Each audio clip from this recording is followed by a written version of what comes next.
Today we're launching Managed Deep Agents, the best way to build, run, and deploy your agents in production. In this video, I'm going to go through why I'm so excited about Managed Deep Agents, all the problems I think it solves, and how you can use it. I do really think that this will make it far more easy than before to build powerful agents and actually run them at scale, and so I'm excited to dive in. I want to get started by talking about what exactly an agent is. So the core part of an agent is the business logic that you provide. This is what makes one agent different from another. So prompts, skills, tools, subagents, all of these are really business-specific logic that goes into defining how the agent will act. This is something that you have to provide. This isn't something that any framework or any provider or any model can give you. You have to provide this to the agent. The next layer is the harness. So the harness is what's responsible for context management. It takes all of your prompts and skills, it's in charge of orchestrating them and passing them to the model and getting responses back and running in a loop. We've built an open source model agnostic harness called Deep Agents, and this is really powerful for getting started building agents with a really seamless experience. But then there's a whole nother part. There's the infrastructure. So you've got your business logic, you combine it with your harness, but you still need to run it in production. And so there's a whole runtime, sandbox, and a bunch of other infrastructure that's needed to actually go from running something locally to serving it to thousands or millions of users. And so what is so hard about deploying agents? What's so hard about this infrastructure layer? There's a number of things. First is the runtime. So when you're running an agent not on your laptop, but in a web server and you're serving production traffic, you need things like durable execution and fault tolerance, which basically means that if it errors halfway through the run, you don't start over, you can just resume from there. You need things like streaming to make sure that you've got this continuous stream of events that a front end can listen to, queuing and run cancellation and rollbacks for when you have a ton of bursty traffic coming in. And so there's this whole production runtime that you need when moving from your laptop to the cloud. Another thing you need is sandboxes.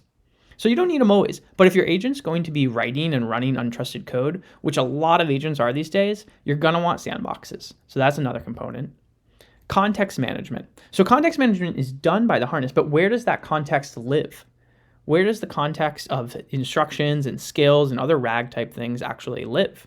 You probably want it to live someplace where it can actually be accessed and maintained by non-developers. Oftentimes the people best suited to edit this context may not actually be in GitHub. Evals. Evals are really hard. So evals are something that you're going to want to do to benchmark how your agent is performing, to compare different model choices that you're considering. If you're thinking about changing a prompt, you're going to want to run some evals, and it's really hard to build and write and maintain these. Auth is really hard, knowing who is calling your agent and then also what they're authorized to see and do. UX is really hard. This is actually one of the most underrated things I think about building agents. So you've built this agent, but how do you expose it to users?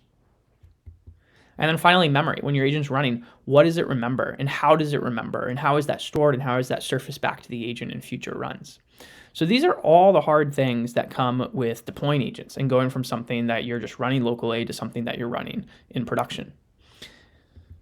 And so what Managed Deep Agents does is it takes that business logic that you provide and it bundles up the Deep Agents harness with infrastructure and provides a really seamless package to get both of those in one, and that makes it really easy to just go from your business logic to an agent running in production. So again, to repeat, it bundles up Deep Agents, our harness, with a bunch of infrastructure, and I'll go into what that is, and makes it really seamless to run. So what exactly is that infrastructure? If we take a big higher level look at what Managed Deep Agents does, this is roughly how it's architected. At the core of it, we've got the agent loop, and this is Deep Agents. So this is the agent harness itself. The first thing we do is we're going to run this agent loop in LangSmith Deployments. So LangSmith Deployments will give you all the things that you need for runtime. So durable execution, fault tolerance, streaming, all of this comes out of the box for LangSmith Deployments. And so this is really the core of how agents are deployed. You've got a bunch of your business logic. And so tools and middleware, these are loaded up in the agent loop in LangSmith Deployments. What about the other stuff? What about the context? So this is where it gets kind of interesting. So we actually store instructions and skills and other contexts in what we call Context Hub. This is a nice little UI where people can go in and edit the context, and then it's automatically reflected in the agent. You don't have to do another redeploy. It doesn't actually live in the code. It actually is stored in the context hub. And that's really powerful, again, because you can edit it and have it immediately accessible to the agent. So this gets pulled into the agent loop without having to redeploy. The other part of context is memory. And so this goes both directions. So the agent loop can write to memory, and then the agent loop can also pull from memory. And this is also stored in the context hub so that you can audit it and see what's going on. Sandboxes are really useful for running untrusted code. We connect to LangSmith Sandboxes and give agents an easy way to, again, write and execute code. Schedules are also pretty interesting. So agents will be more and more proactive in the future. They'll run in the background, whether on schedules or in events, and do things and then surface them to you. And so schedules are part of this. Schedules are basically cron jobs. They kick off the agent with a certain input at a certain time, and then they run. And so schedules are naturally built into LangSmith deployments, and they live there.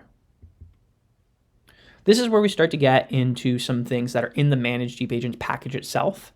And so one of the things is connectors, and an easy way to connect to external services via MCP. So MCP, super common and super popular protocol for connecting to all sorts of different servers, Slack, Notion, Linear. And so managed Deep Agents supports specifying a bunch of remote MCP servers and connecting to those. Managed Deep Agents also adds in a concept of auth. So it will be able to identify who is calling in to the agent so that you can make sure they are who they say they are and then do things with that. And then in front of that, we have a concept of channels. So channels relate back to the idea of UX and how UX is hard. You might not always want like a web app for your agent. If you do, by the way, we've got a bunch of endpoints in LangSmith deployments that make it super easy to spin up some web app endpoints, but you might want to bring it to other places where people already are, other channels where other people already are. And so that's what channels are. The first one we're launching with is Slack. So you can easily create a Slack bot and bring it in there. And then lastly, evals. So evals kind of sit separately of this, but these are a super important part of developing and building agents. We use Harbor, which is an open source eval format for all of our evals. So this is a standard, industry leading format for running evals, and we make it super easy to build Harbor evals for all of your managed Deep Agent deployments. So with that conceptual overview, hopefully you understand what Managed Deep Agents is. And now I want to show how to use it. We've got some really good documentation for Managed Deep Agents, and that's what I'm going to use to walk through a quick start here. So right off the bat, you can see that there are two languages that Managed Deep Agent supports, Python and TypeScript. I'm going to use Python for this video.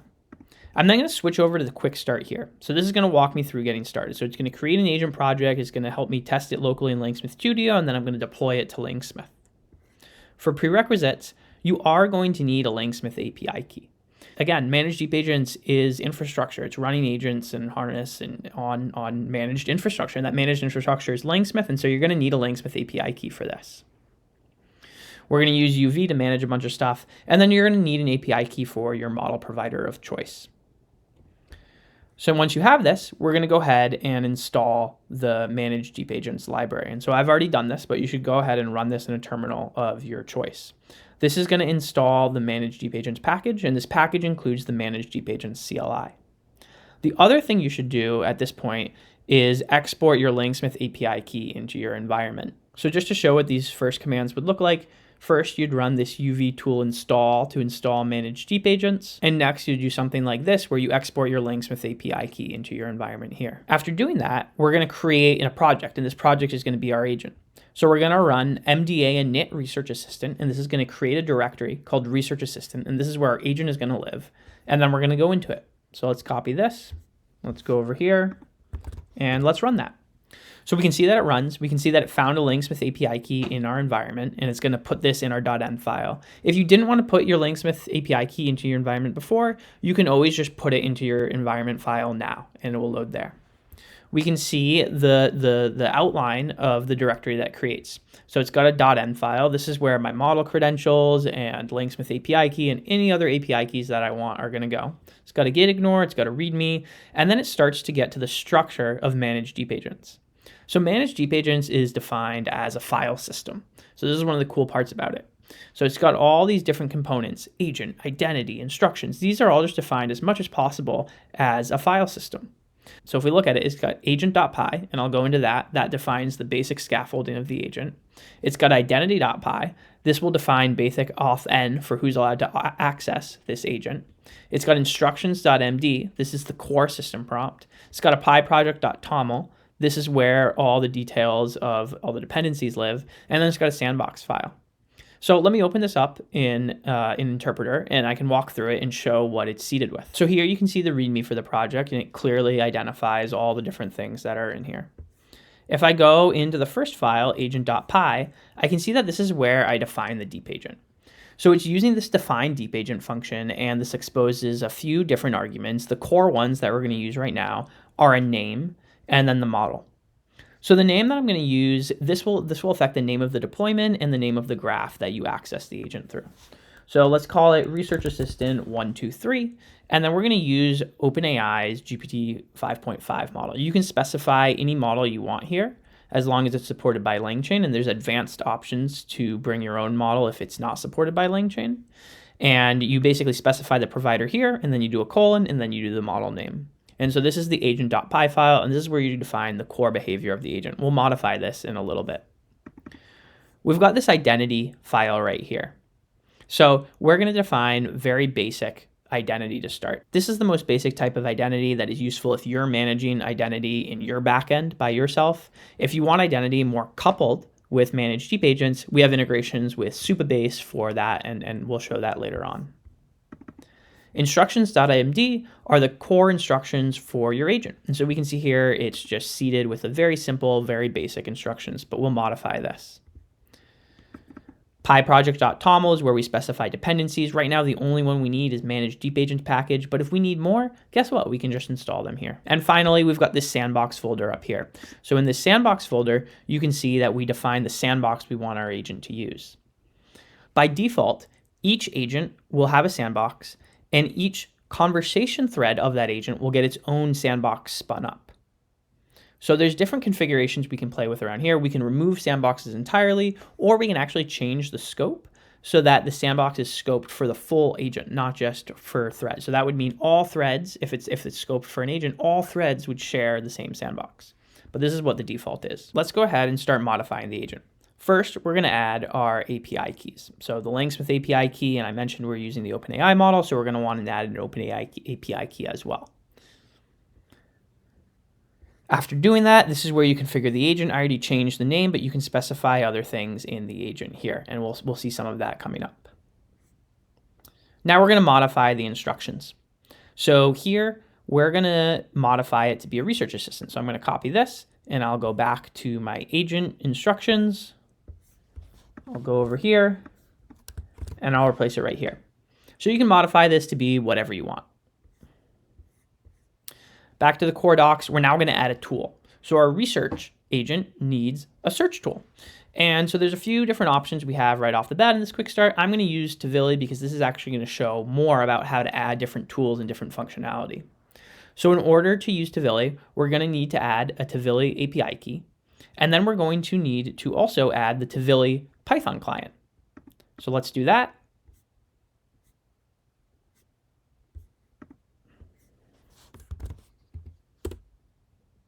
Let's run that here. And then if we go back and we look at our pyproject.toml,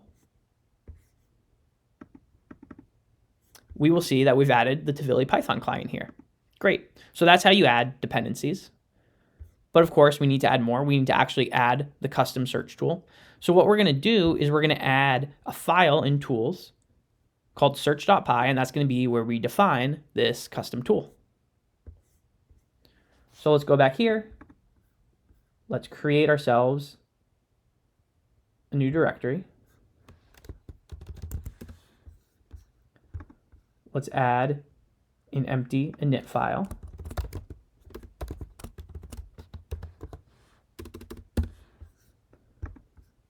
And then let's add a search file. And then we're going to paste this here.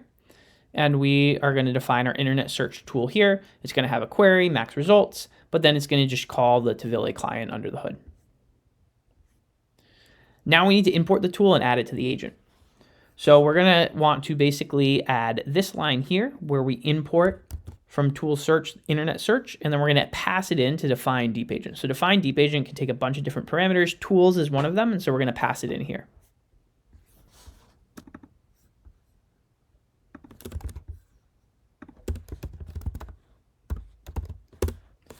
Boom, there we go.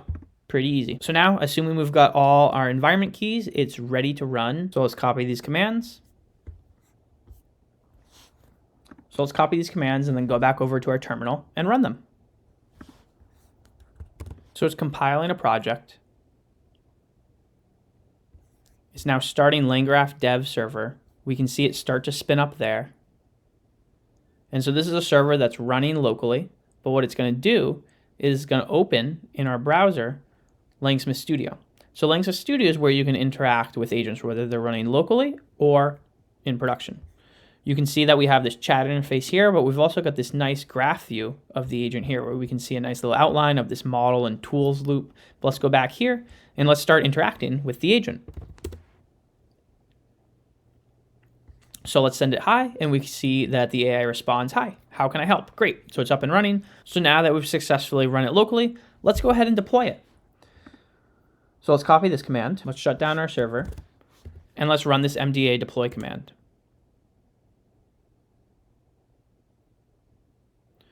So you can see here that it's doing a few things. First, it's syncing context hub context. So remember that I said that instructions and skills aren't actually stored with the agent, they're stored in the context hub.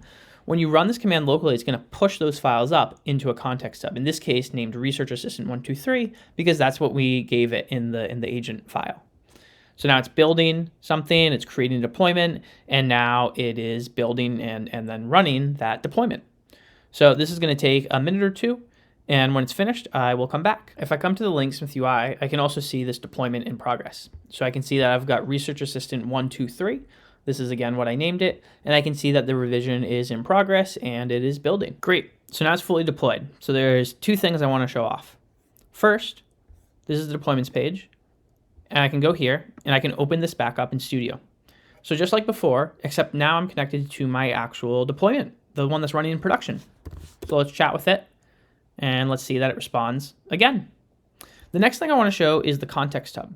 So if I go here, I can find my Research Assistant 123. I can click in, and I can see here that I've got my instructions.md and the things here.